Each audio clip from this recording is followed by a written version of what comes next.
फिर से एक बार स्वागत है मेरे चैनल पर। मैं हूं राज और आप देख रहे हैं हाईवे नाइट।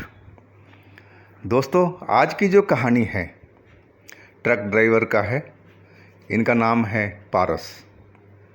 ये झारखंड के रहने वाले हैं और ये इनके साथ में इनका असिस्टेंट निर्मल था। निर्मल एक सीधा साधा लड़का था, बहुत शरीफ। उम्र कम थी, करीब 20 साल के आसपास, लेकिन काम में ठीक ठाक था। हम लोग गुवाहाटी से निकले हुए थे, कानपुर जा रहे थे। माल हमारा लोड था गाड़ी में, वज़न कुछ ज़्यादा ही था, तो गाड़ी का इंजन थोड़ा पुराना था। हम हिसाब से ट्रक को चला रहे थे, कहीं कोई दिक्कत ना हो जाए। लेकिन कहा जाता है ना, नेगेटिव सोचो तो नेगेटिव ही होता है, और वही हमारे ट्रक के साथ में हुआ। हम करीब 150 किलोमीटर के गुवाहाटी से आगे आ चुके थे। रात का टाइम करीब 11:30 का था। सुनसान इलाके में ट्रक बंद हो गया। हमने बहुत कोशिश किया, लेकिन ट्रक स्टार्ट नहीं हो पाया। इंजन को चेक किया, हर चीज़ हमें सही नज़र आ रहा था। कुछ समझ में नहीं आ रहा था कि आखिर बात थी तो क्या थी। मैं निर्मल से अब बोला, निर्मल अब क्या किया जाए भाई? निर्मल बोला, भाई किसी ट्रक वाले से मदद लेते हैं, अगर कोई रोक देता है तो। अपने पास में टोचन का सामान है ही है, अगर रोक देगा तो किसी कस्बे तक चला जाएगा। उसकी बात मुझे अच्छी लगी, अच्छा राय दिया था। उस सुनसान जगह कुछ हमें भी ठीक नहीं लग रही थी। अजीब सा माहौल था वहाँ का, कुछ सही नहीं लग पा रहा था। अंतरात्मा हमारी गवाही नहीं दे रही थी कि यहाँ पर रुका जाए।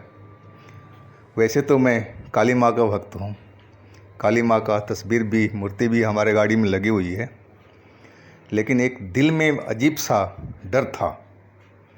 कुछ अजीब सा लग रहा था। दिल गवाही दे रहा था कि यहाँ रुको नहीं, यहाँ से निकलो कैसे भी करके। निर्मल और हम दोनों रोड पर खड़े हो गए। जो ट्रक आ रहे थे देख लेते थे, पहचान में आ जाता था ट्रक दूर से, तो हम दोनों आदमी हाथ ऊपर करके खड़े हो जाते थे। कई ट्रक तो रोकने की कोशिश किया, लेकिन पता नहीं क्या देखा हमारे ट्रक के पास में, और वो जल्दी से निकल गए। कुछ समझ में नहीं आ रहा था कहानी, ऐसा क्या था हमारे ट्रक के पास में, हमें तो कुछ नज़र नहीं आ रहा था। बिल्कुल खाली सड़क हो चुकी थी, अब ट्रैफिक भी बिल्कुल कम हो चुका था, और इक्का दुक्का ही कोई वाहन चल रहे थे रोड पर। है कि बहुत देर हो चुकी थी, करीब 12:30 के आसपास टाइम हो चुका था। मैं ट्रक के अंदर चला गया और इंजन को स्टार्ट करने की कोशिश करने लगा। मैं कुछ दिमाग लगा रहा था, किसी तरह से भी इंजन स्टार्ट हो जाए। निर्मल नीचे खड़ा किसी ट्रक का इंतज़ार कर रहा था कि कोई ट्रक आए तो उसको हाथ दे, लेकिन ट्रक कोई नज़र नहीं आ रहा था। मैं अपने काम में व्यस्त था। तभी मुझे निर्मल की आवाज़ सुनाई पड़ी। वो किसी से बात कर रहा था। मैं खिड़की से झांक कर देखा तो मुझे एक बाइक नज़र आई, पुरानी मॉडल की बाइक थी, लेकिन मैंने उसकी आवाज़ नहीं सुनी आते हुए। ऐसा तो होना नहीं चाहिए था। मैं कुछ समझ नहीं पा रहा था कि अचानक बाइक कहाँ से आ गई, और निर्मल उस पर जो सवार बैठा हुआ था उससे बातचीत कर रहा था। निर्मल हमारी खिड़की पर आया, पास में बाइक सवार रुका हुआ था। निर्मल बोला, उस्ताद, ये जो बाइक वाले भैया हैं ना, ये कह रहे हैं कि थोड़ा सा आगे जाकर के एक कस्बा है, और वहाँ पर वो मिस्त्री को जानता है, वो कह रहा है कि तुम मेरे साथ में चलो, हम तो तुम्हारी मदद के लिए रुक गए देख करके कि ट्रक तुम्हारा ख़राब है, से तुम मेरे साथ में चलो, मैं मिस्त्री के साथ तुम्हें भेज दूँगा, तुम्हारा ट्रक सही कर देगा। क्या कहते हो भैया, मैं जाऊँ क्या? मैं कुछ बोला नहीं। मुझे दिल में कुछ अजीब सा खलबल सी मच रही थी, दिल गवाही नहीं दे रहा था। यानी कि 1 मिनट रुको, मैं नीचे आ रहा हूँ। मैं नीचे उतरा, मैं उस बाइक वाले के पास में गया, साथ में निर्मल भी था। मैं उस बाइक वाले से पूछा, कितनी दूर है जी वो मिस्त्री का जो बता रहे हैं आप कस्बा? वो भारी आवाज़ में, अजीब सी आवाज़ थी उसकी, बोला बस थोड़ी दूर पर है। एकदम अजीब सी आवाज़ थी, जैसे कुएं से बोल रहा हो, इको साउंड निकल रही हो। उसकी आवाज़ सुन करके मैं अंदर से दहल गया कि नहीं, ये ऐसी कोई इंसान की आवाज़ तो होती नहीं है। पता नहीं निर्मल ने क्या इसकी आवाज़ सुनी। खैर ये तो बच्चा था, इसके दिन दुनिया की ज़्यादा खबर नहीं थी। मैं निर्मल को एक साइड में कर दिया और मैं बोला, आप जाइए, हम ट्रक को सही कर रहे हैं, हमारा ट्रक सही हो जाएगा, आप निकल जाइए, हम अपने आप कर लेंगे, आपको कष्ट देने की ज़रूरत नहीं है। मैं इतना ही बात बोला था कि वो तो उसका रौद्र रूप भयंकर सा हो गया। अब वो इंसान की तरह नहीं, और कुछ अजीबो ढंग का लग रहा था, जैसे कोई शैतान हो, इस तरह का चेहरा अजीब सा हो गया था। पहले गोरा गोरा सा था, अब काला सा चेहरा हो गया था। छोटे छोटे बाल थे पहले, अब बड़े बड़े से बाल हो गया था। मैं 2 कदम पीछे हो गया उसको देख करके, और मैं समझते देर नहीं लगी कि ये छलावा है, इस रोड का छलावा है। उसने, छलावा ने निर्मल का हाथ पकड़ लिया, भारी आवाज़ में फिर बोला, तू कहाँ जा रहा, तू तो मेरे साथ में जाएगा।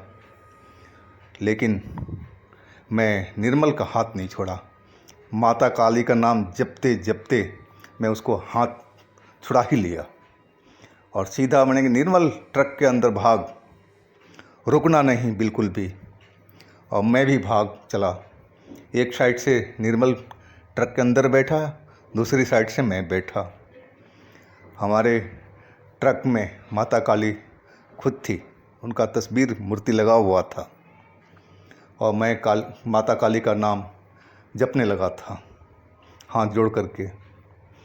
वो छलावा हमारी तरफ बहुत देर तक देखता रहा।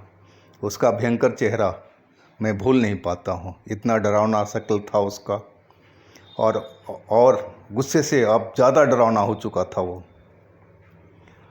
फिर एकदम सा वो बाइक उसकी और खुद वो जैसे धुआं में बदल गया हो, काला काला गाढ़ा सा धुआं, ऐसे लग रहा था इधर से उधर हवा में लहरा रहे हों। उस सीन को मैं कभी भूल नहीं पाता हूँ। और वो धुआं एक साइड को चलता जा रहा था। मैं देखा एक कोई कार थी, उसके आगे आगे वो धुआं जा रहा था। हेडलाइट उसकी उस धुएं से आगे निकल रही थी। शायद कार वाले को नज़र नहीं आ रहा था या कुछ और बात थी। थोड़ी देर में वो हमारी नज़रों से दूर हो चुका था, लेकिन हम दोनों अभी भी बहुत डरे हुए थे। मैं तो माता काली का नाम ही ले रहा था बराबर, और निर्मल तो थर थर थर काँप रहा था। बहुत देर तक हम लोग ऐसे ही बैठे रहे। फिर मैंने निर्मल जो बच्चा था, मैं उसको शांत कराया, यानी कि निर्मल शांत हो जा। वो चला गया, अब तो शांत हो जा, हम लोग ट्रक में हैं, वो हमारा कुछ नहीं बिगाड़ पाएगा, तो डर मत, मैं तेरे साथ में हूँ।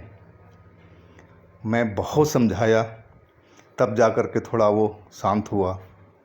मैं अब ट्रक को दोबारा स्टार्ट करने की कोशिश किया।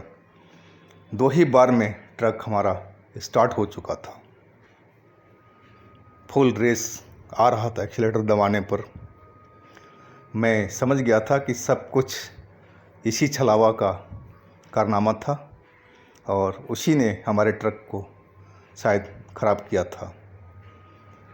मैं काली माँ को नमस्कार किया दोबारा से, हे काली माँ, हमारे ट्रक का और हम दोनों का रक्षा का जिम्मा अब आपके ऊपर में है। अब हम लोग यहाँ से निकल रहे हैं, आप हमारी बिल्कुल रक्षा कीजिएगा। और फिर हम आगे की तरफ बढ़ गए। ट्रक बिल्कुल हमारा सही चल रहा था, उसमें जैसे कुछ हुआ ही नहीं था। और तो वो तो सिर्फ खेल चलावा का था। वो सीन में कभी भूल नहीं पाता हूँ। इस बात को बहुत दिन हो चुके हैं, बहुत साल हो चुके हैं, लेकिन मैं भूलता नहीं हूँ। मुझे याद आ जाता है जब हम 2-4 दोस्त बैठते हैं, ट्रक वाले, ट्रक ड्राइवर आपस में, तो कोई न कोई बात पर वो सीन मुझे याद आ जाता है। दोस्तों, बस ये कहानी मैं यहीं ख़त्म करता हूँ और आशा करता हूँ कि इस ट्रक ड्राइवर की कहानी आपको पसंद आई होगी। अगर आपके पास भी ऐसी कोई कहानी है तो हमें इंस्टाग्राम पर या मेरे व्हाट्सएप नंबर पर शेयर कीजिएगा। हम आपकी कहानी को ज़रूर बनाएंगे। और हाँ दोस्तों, हमारे चैनल को सब्सक्राइब कीजिए, लाइक कीजिए, शेयर कीजिए। फिर हम मिलते हैं अगले दिन एक नई कहानी के साथ में। आप लोग अपना बहुत बहुत ख्याल रखिएगा। भगवान आपको खुशी मंगल रखें। नमस्कार।